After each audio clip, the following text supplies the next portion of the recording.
حسین کی حیات پر سلام،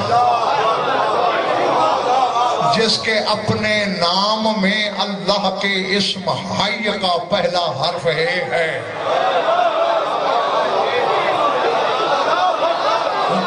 اور اچھا جن لوگوں کو اعمال وغیرہ سے، اوراد سے، وظائف سے، علم الحروف سے، ان چیزوں سے، علم افاق سے، تفسیر سے، ان سے دلچسپی ہے، جاؤ تحقیق کر لو۔ علماء نے لکھا ہے، علماء حروف نے ہر حرف کا انہوں نے مزاج لکھا ہے، اس کی طبیعت لکھی ہے، اس کی طینت لکھی ہے، اس کی خاصیت لکھی ہے، اس کا عالم لکھا ہے، ہاں، اور عرش سے لے کر تحت الثری تک کس طبقے سے کس حرف کا کیا تعلق ہے، سمندر ہے۔ اور چونکہ علم تو علم ہوتا ہے، وہ کوئی مسلک نہیں ہوتا، علم۔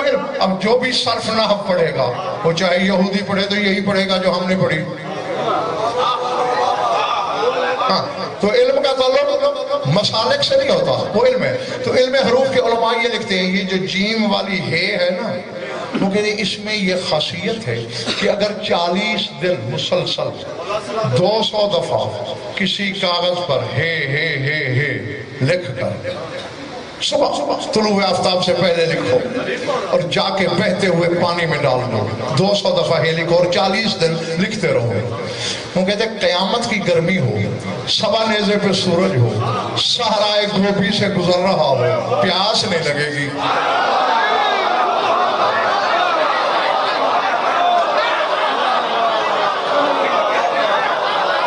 بیٹھے چلے گئے، یہ حرف ہے کی خاصیت ہے، یطفی نار العطش، پیاس کی آگ کو بجھاتا ہے میں خاصیت ہے آگ بجھانا، اسی لیے تو حسین کے ماتمی آگ پہ ماتم کر کے جلتے نہیں، حسین کی ہے نہیں جلنے دیتے۔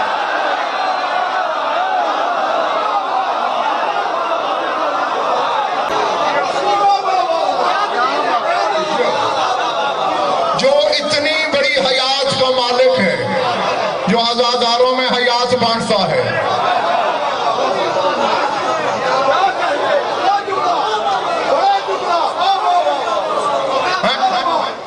مجھے اچھی طرح یاد ہے ظہیر بھائی، میری طالب علمی کا دور تھا، میرے قبلہ مرحوم زندہ تھے، اور وہ بزرگ علماء کا جو اس وقت پورا پینل تھا وہ سارے زندہ تھے۔ تو یہ آگ کے ماتم پر کسی مشکوک النسب نے فتویٰ دیا کہ یہ فعل حرام ہے، تو بھیجا گیا علماء عراق کے پاس، علماء ایران کے پاس، تو جو آقا شاہرودی نے جواب دیا مجھے جب بھی یاد آتا ہے، نشہ چھا جاتا ہے۔ انہوں نے حش میں بس ایک ہی جملہ لکھا، انہوں نے کہا اِنَّهُ مِن مَعَاجِزِ الْإِبْرَاهِيمِيَّةِ، وہ کہتے ہیں آگ پہ ماتم کرنا ابراہیم کے معجزے کے برابر ہے۔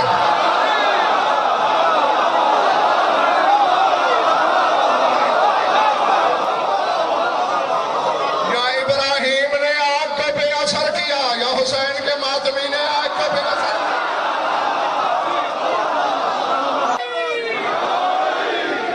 تو اب یہ گھر جا کے سوچنا، پچھلی امامتوں کا جواب حسین کی عزاداری ہے۔ میں نے جو کہنا تھا وہ میں کہہ بیٹھا۔